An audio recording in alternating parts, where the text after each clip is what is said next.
Bonjour tout le monde et bienvenue dans cette nouvelle entrevue de doublage. Et aujourd'hui, j'ai l'immense honneur de pouvoir recevoir une voix que on ne va pas tout de suite divulgacher les rôles qu'il a eus, mais on va vous donner un petit mystère, on va dévoiler au fur et à mesure de l'entrevue. Mesdames et messieurs, j'ai l'immense honneur d'avoir avec moi Monsieur Alain Zouvi. Merci beaucoup d'avoir accepté l'invitation. C'est un plaisir d'être là. Mon Dieu, un honneur pour moi aussi, voyons. Non, non, ça me fait plaisir d'être là. Et puis, je sais que le métier de doubleur est un métier qui fascine beaucoup les gens et ils sont toujours intéressés à savoir un peu comment ça se passe. Alors, je vous laisse aller. Je suis à vous. Je suis prêt à répondre à toutes vos questions. Oh, bien, on aime ça, des joueurs qui se prêtent au jeu. Écoutez, avant de commencer directement dans le métier de doubleur, on va simplement passer au travers de votre multitude d'aptitudes que vous avez au sein de, Oui, de l'industrie de la télévision. Vous êtes comédien, vous êtes metteur en scène, vous faites du théâtre, vous avez déjà été porte-parole, ce qui est déjà oui, très bon. On peut vous remarquer d'ailleurs dans des rôles tels que, je sais que vous avez des rôles secondaires directement dans Série Noire, Les Invincibles, mais on vous connaît principalement comme étant le docteur Constantin dans Catémie, une série qui a été très populaire dans les années oui, 90. absolument. Et, C'est que de beaux souvenirs. Je ah n'ai que oui, de beaux souvenirs de cette époque. Ça a été une rencontre formidable avec une équipe formidable, que ce soit les acteurs, les actrices, réalisation, toute l'équipe technique. On s'est attaché pendant 7 ans. Ça a été une très, très belle aventure. Et je m'amusais comme un fou. J'avais toujours l'air en maudit. Mais dans le fond, je m'amusais vraiment comme un fou parce que ce personnage-là, ce personnage-là était toujours fâché et on ne savait pas pourquoi. Et je réalise à quel point il y a beaucoup de gens, pas beaucoup, disons, j'ai connu quelques personnes comme ça dans la vie. Tu te demandes pourquoi ils sont fâchés. Qu'est-ce qu'ils ont? Pourquoi ils sont de même? Bon, ben écoute, on va pas dans leur jardin secret nécessairement. Moi, c'était une question de souliers. À l'essayage de costumes, on m'avait fait souliers, mon Dieu. On m'avait fait essayer des souliers qui étaient un petit peu trop petits et la personne m'a dit, oh, ben, je vais vous en donner des plus grands. J'ai dit, non, non, non, non. C'est parfait, c'est impeccable d'avoir des souliers trop petits comme ça. Je vais utiliser ça. Donc, j'ai eu les mêmes souliers trop petits pendant 7 ans. Et on entend toujours, d'ailleurs, si on regarde les scènes de 4 et demi, on entend toujours le docteur Constantin arriver, pardon, de très loin, et on entend toujours ses pas en premier. Et il cogne en arrivant, puis ça me faisait mal aux pieds. Les souliers étaient bien trop petits. Alors voilà d'où vient la colère du docteur Constantin. Vous êtes dans son jardin secret. oh boy, hey, on est vraiment content d'avoir ce petit scoop 20 ans plus tard, Euh, même encore là, 30 ans plus tard. Mm-hmm. Euh, Justement, on va parler un peu du docteur Constantin. Est-ce qu'il y avait certains défis par rapport à la façon dont Sylvie Lucier ainsi que Pierre Poirier avaient scénarisé le personnage? Est-ce qu'il a fallu que est-ce qu'il a fallu l'adapter à votre sauce un peu à ce sujet-là? Sylvie et Pierre sont deux auteurs qui sont extrêmement créatifs, mais aussi deux auteurs qui ont un énorme respect pour les acteurs. Donc, à l'époque, je me souviendrai toujours des rencontres à tous les ans, et je crois qu'ils font encore ça avec les équipes des téléromans pour lesquels ils écrivent encore.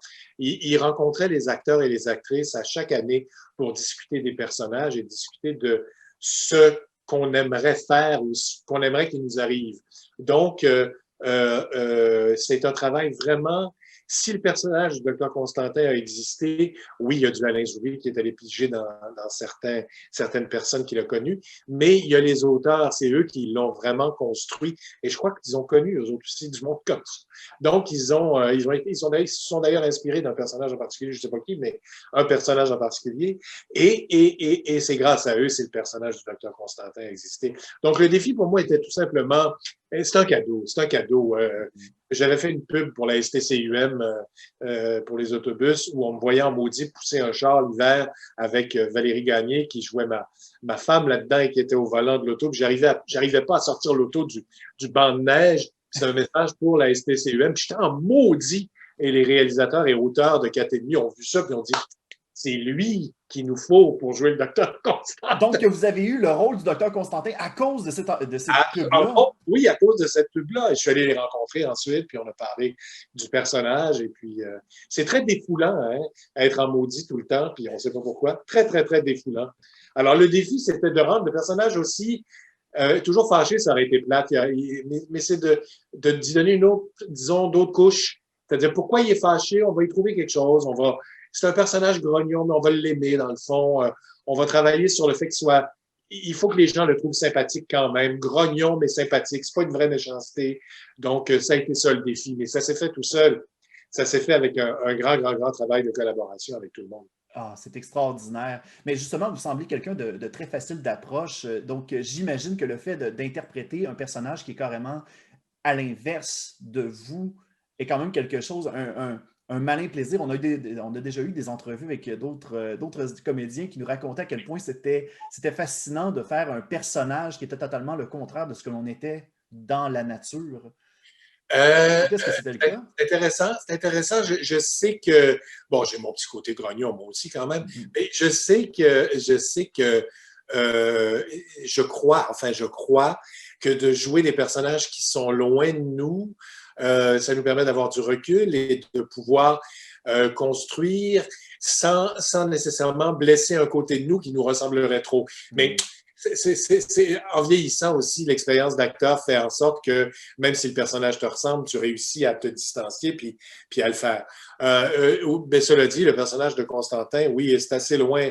Toujours chialer comme ça, puis toujours être en colère comme ça, c'est assez loin de moi. Je suis un gars qui aime la vie. Alors, il a fallu travailler de ce côté-là, mais c'est très agréable à faire. C'est défoulant et c'est très le fun à faire, oui. Oui. Ah, c'est parfait. Écoutez, on va continuer au niveau de. On s'en allait directement au niveau du doublage. La raison pour laquelle on vous a invité, les gens ont eu le temps de vous écouter. On va dévoiler certains de vos voix officielles parce que vous avez été la voix officielle de certains acteurs américains. Oui, Donc, par exemple, vous avez eu Adam Sandler, Ben oui, Stiller, ainsi oui, que Brad Pitt, pour lequel vous avez fait la majorité des films. oui, oui, Euh, oui, oui. Qu'est-ce qui fait en sorte que l'on devient la voix officielle d'un acteur américain? En fait, il n'y a pas de loi, il n'y a pas de règlement, il y a pas de truc écrit qui dit que tel acteur va faire la voix de tel acteur américain. Si c'est lui qui l'a fait une fois, il va le refaire tout le temps. C'est un respect, c'est non dit, mais c'est un respect qui est là, qui fait qu'on respecte le public et on veut que le public ait la plupart du temps, parce que ça arrive que le contraire arrive aussi, ait la plupart du temps le même acteur qui double la voix en français. Il est arrivé quelques fois où l'acteur est pas libre, l'acteur a des obligations, peut pas être là. Le directeur de plateau peut choisir quelqu'un d'autre aussi pour toute autre raison. Il peut se décider, ah, moi, je trouve que non, ça marche pas. Moi, je trouve que cette voix-là ne fonctionne pas sur cet acteur-là. J'aimerais entendre quelqu'un d'autre. Ou encore, j'aimerais avoir des auditions et savoir par audition, avoir le choix de choisir mon acteur. Donc, rien n'est assuré. Mais il y a quand même latent, il y a un respect du public qui fait que quand ça colle, quand ça marche bien, quand la voix fonctionne bien avec l'acteur, ben on le garde. Est-ce que ça a été le cas de justement le rôle de Woody d'Histoire de jouer? Parce qu'on sait que normalement, Tom Hanks est interprété par Bernard Fortin. Ah, Bernard, oui, absolument. Est-ce Oui. que ça a été le, est-ce que vous avez dû remplacer Bernard Fortin pour Histoire de jouer ou bien ça a été une audition qui a été totalement nouvelle? Effectivement, ça a été en 1995. C'est Daniel Vincent qui dirigeait. On m'a fait passer une audition. Est-ce qu'on m'a fait passer une audition? C'est une excellente question. Je ne m'en rappelle plus. Mais pour le personnage de Woody, on me l'a offert, on me l'a donné. Je ne sais plus si j'ai passé d'audition. Même si Tom Hanks le fait en anglais, on m'a offert la voix en français. C'est arrivé comme ça. Mais Bernard a continué à faire tous les personnages, tous les films de Tom Hanks à partir de ce moment-là. Je ne l'ai fait que quelques fois, moi, Tom Hanks, dans d'autres trucs. Je sais que Ben Stiller, comme par exemple, a été doublé par plus d'une voix québécoise, si je ne me trompe pas. Est-ce que ça peut créer une certaine pression sur le fait que quelqu'un d'autre a déjà interprété cet acteur-là et qu'automatiquement, on doit prendre la relève?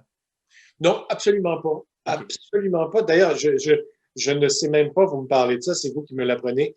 J'ai eu l'impression que d'avoir toujours fait Ben Stiller au Québec, je sais aussi que les personnages comme Brad Pitt aussi, c'est la même chose, et Adam Sandler aussi, c'est la même chose. Ils sont souvent doublés en France pour leur marché, et nous, on achète ce que les doubleurs français ont fait et on le passe sur nos écrans.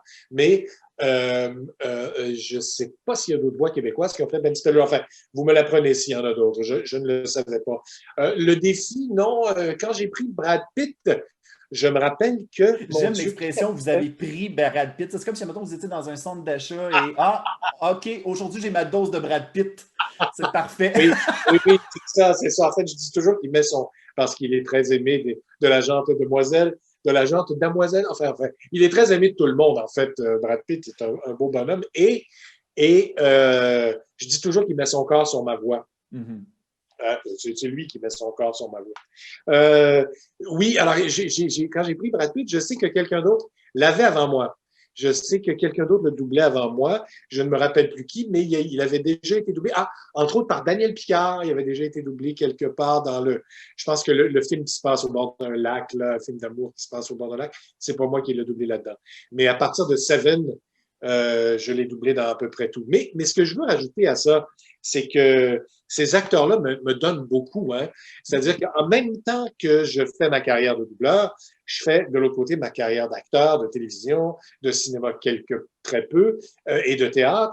Donc, je continue à apprendre et de voir ces acteurs-là vieillir en même temps que moi et de les voir jouer et évoluer, c'est une leçon d'acting. Ce sont de très bons acteurs.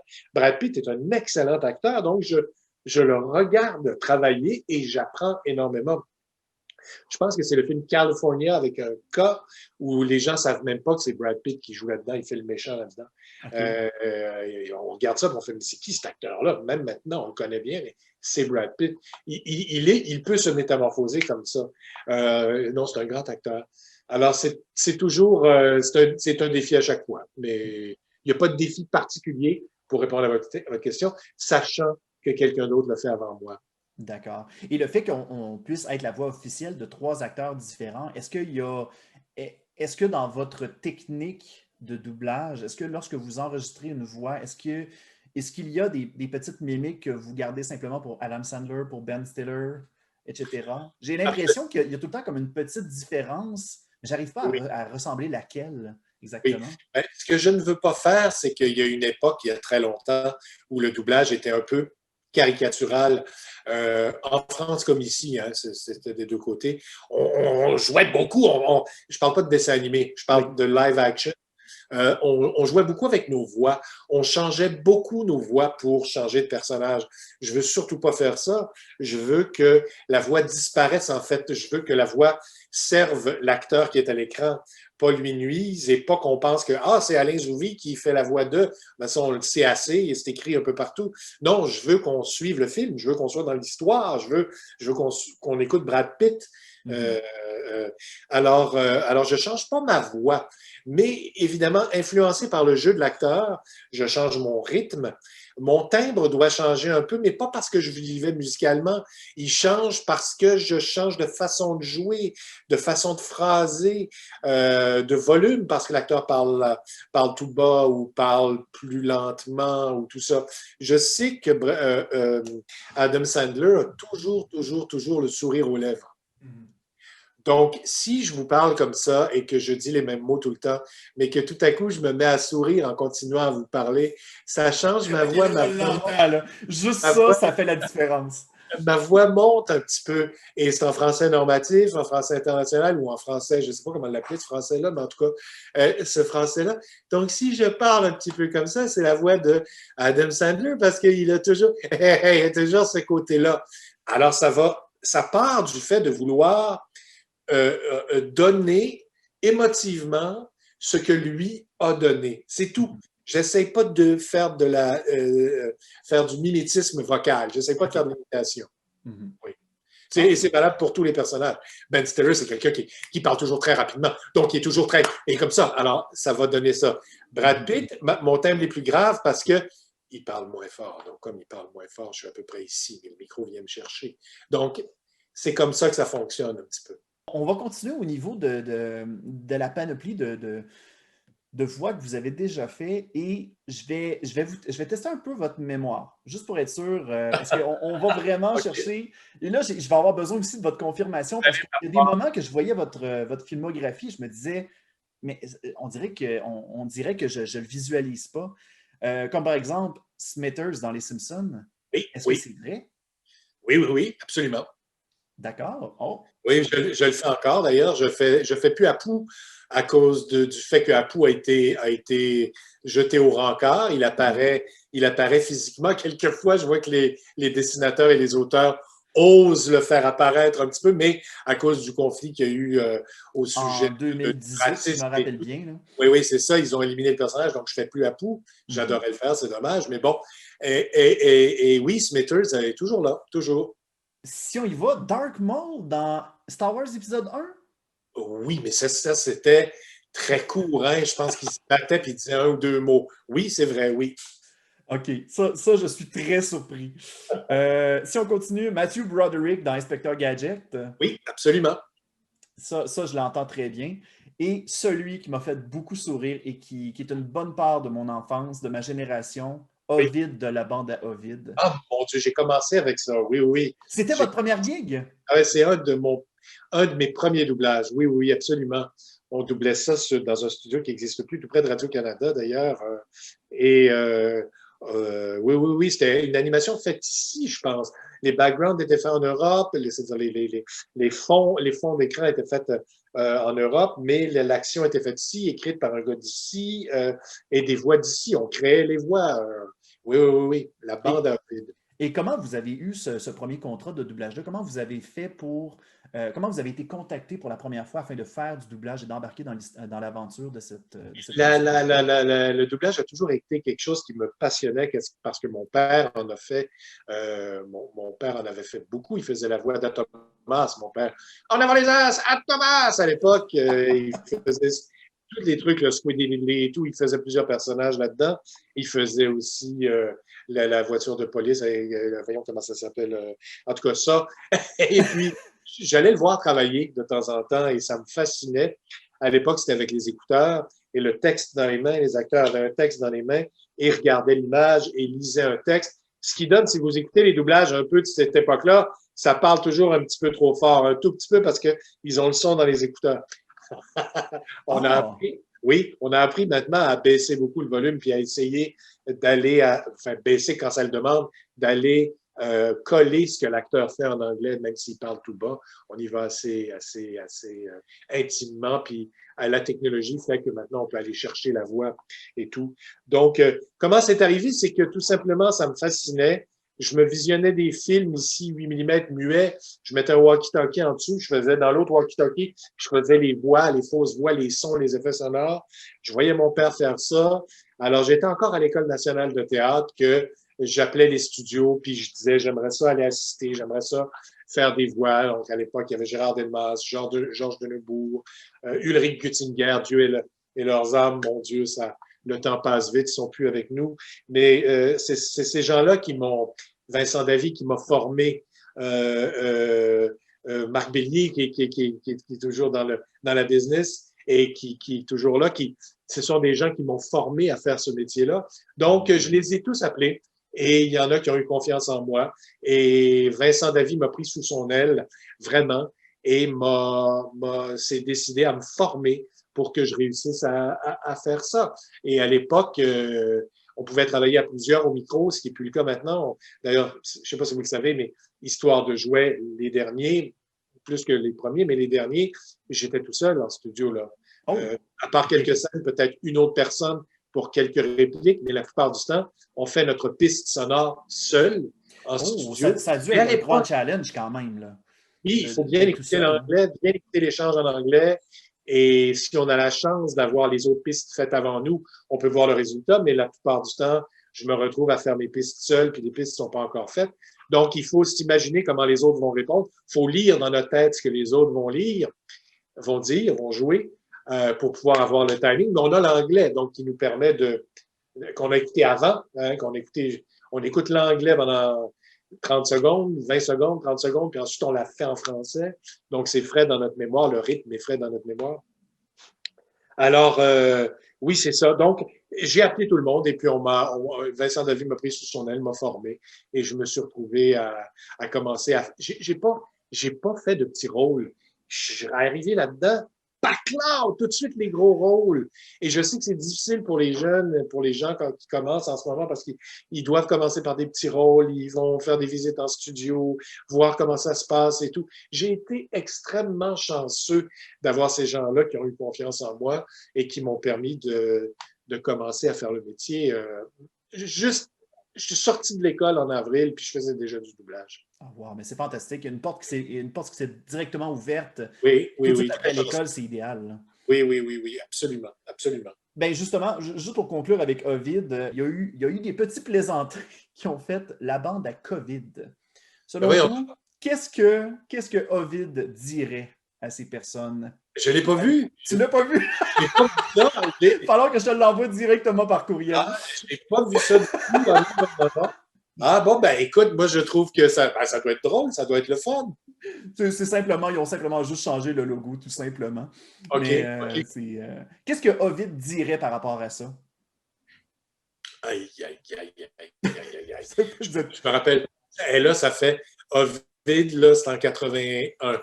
Oh, d'accord, ok. 91, ouais, ça fait 30, ça va faire 40 ans. En 21, ça va faire 40 ans. Je me souviens plus de la voix d'Ovid. Mais il devait avoir une voix un peu haute comme ça parce que je devais avoir la voix beaucoup plus haute à l'époque. Donc, il dirait, oh, parlez-en mal, parlez-en bien, mais du moment que vous en parlez. Voilà. C'est ça qu'il disait. La bande à Ovid à la vidéo. Vidéo! On parlait tout à l'heure que vous aviez déjà été comédien, vous êtes aussi apparu dans des films, dont Mafia Inc. Récemment, présentement l'entrevue se passe en novembre 2020, il y a une bande-annonce qui a été doublée en français de France. Monsieur Xenakis, est-ce que ça va? Oui, oui, oui, ça va très bien, Vous Julie. voulez que j'appelle la sécurité? Non, non. Parfait. Merci, Julie. Merci, Julie. Et là, je veux savoir comment est-ce que le doubleur se sent d'avoir été doublé. Ah, c'est une belle question. Écoutez, je suis arrivé, je savais même pas que ça avait été fait. Je suis arrivé en studio l'autre jour pour travailler et il y a quelqu'un qui m'a dit, allez, viens voir ça, j'ai vu ça sur Internet et on m'a montré ça. J'ai éclaté de rire. J'ai éclaté de rire parce que évidemment, ça ne nous ressemble pas du tout, mais je me suis dit, est-ce que tous ces acteurs-là, Brad Pitt, Adam Sandler, Ben Stiller, quand ils m'entendent en français, se disent la même chose, se disent, mais ça n'a pas d'allure, ça n'a pas de bon sens, ces voix-là, ça n'a pas de bon sens, qu'est-ce qu'on fait avec ça? Ou est-ce que c'est une question de mauvais casting? Mais là, je ne sais pas qui je suis, moi, pour dire que c'est un mauvais casting. Ils savent ce qu'ils font, je ne comprends pas. Et on m'a expliqué récemment, et c'est pas pour me faufiler ou pour les excuser, on m'a dit récemment que ça se pourrait qu'il y ait un décalage au niveau de la vitesse de playback entre le document Internet français et le document Internet québécois. C'est-à-dire que nous, on va voir le document Internet français parce qu'il n'y a pas juste la voix, là. Il y a le fait que c'est beaucoup plus rapide. Ça parle beaucoup comme ça, puis ça n'a pas d'allure, ça n'a pas de bon sens. Donc, j'aimerais mieux leur laisser le bénéfice du doute et me dire que c'est simplement une erreur de transfert ou une adaptation mal faite, là, parce que ça n'a pas de sens. Là, ça se peut pas. Écoutez, j'ai éclaté de rire. Je ne sais pas, j'ai pas parlé à Pod, le réalisateur, j'ai pas parlé au producteur non plus, donc je ne sais pas pourquoi on n'a pas insisté pour dire on va le doubler pour la France, parce que je sais qu'on est capable de le faire très, très bien pour la France, mais en même temps, je comprends qu'il faut qu'ils gardent leur industrie, eux autres aussi. Hein, ils ont une grosse industrie de doublage et ils doivent se dire, ben, vous voulez qu'on passe votre film en France? Ben, laissez-nous le doubler ici. Il y a ça qui a dû se passer. C'est correct. Mais à ce moment-là, est-ce que le réalisateur peut avoir un droit de regard sur un peu le son que ça va donner au final? Parce que ce qu'on veut, c'est que le produit soit bon et que le public aime ça. Là, je suis certain. On a beau me dire, les Français parlent plus haut que nous. Je veux bien. Là, il ne faut pas exagérer, là. Oui, ce que j'ai entendu de moi, c'est quand je dis je remercie ma secrétaire, là, puis oui, je remercie Nicolas Leroy. Ça n'a pas d'allure. Ça marche pas, là. Voilà. Et je parle pas d'accent, je parle même pas d'accent français, là. C'est pas ça. Non. Écoute, si eux décident de le doubler en français de France, parisien, j'ai aucun problème avec ça. Je sais qu'ils pourraient comprendre quand même ce qu'on fait, mais bon, ils ont le droit, ils veulent le doubler, d'accord. Mais là, il y a une erreur de transfert, c'est sûr. Ah, Voilà. hey, un énorme merci, M. Zouvi, pour ce temps que vous avez pris à démystifier un peu votre carrière au niveau du doublage et j'espère que les gens vont bien apprécier cette entrevue. Vous, de votre côté, est-ce que vous avez des projets futurs qui sont en approche? Eh bien là, malheureusement, tous les projets, j'avais beaucoup de projets de mise en scène. Je devais monter la pièce, la magnifique pièce 8 femmes que je devais présenter en théâtre d'été avec 8 comédiennes exceptionnelles. C'est mis sur la glace, ça va être pris, on ne sait pas quand. On n'a pas fixé de date, on a juste reporté, mais on ne sait pas quand exactement. L'Opéra Bouffe du Québec aussi. Je dois monter La Belle de Cadix là-bas. Les studios, je passe mon temps en ce moment en studio parce qu'on continue à faire du studio de temps en temps. Il y a beaucoup moins de travail parce qu'il y a eu moins de production, donc il y a moins de travail. Mais je vais de temps en temps en studio faire des voix, c'est complètement surveillé. On arrive avec notre masque. Les booths, les cabines sont désinfectées après le passage de chaque acteur et tout. Donc, je continue à travailler, mais il y a beaucoup moins de travail en ce moment. On espère, et on est tous dans la même situation, on espère que ça se règle bientôt, tout ça. Mais bon, un jour à la fois. Un jour à la fois. Les projets sont sur la glace. Ah bien, un gros merci, M. Zouvi, puis on vous souhaite une excellente année 2021. Merci beaucoup et au plaisir.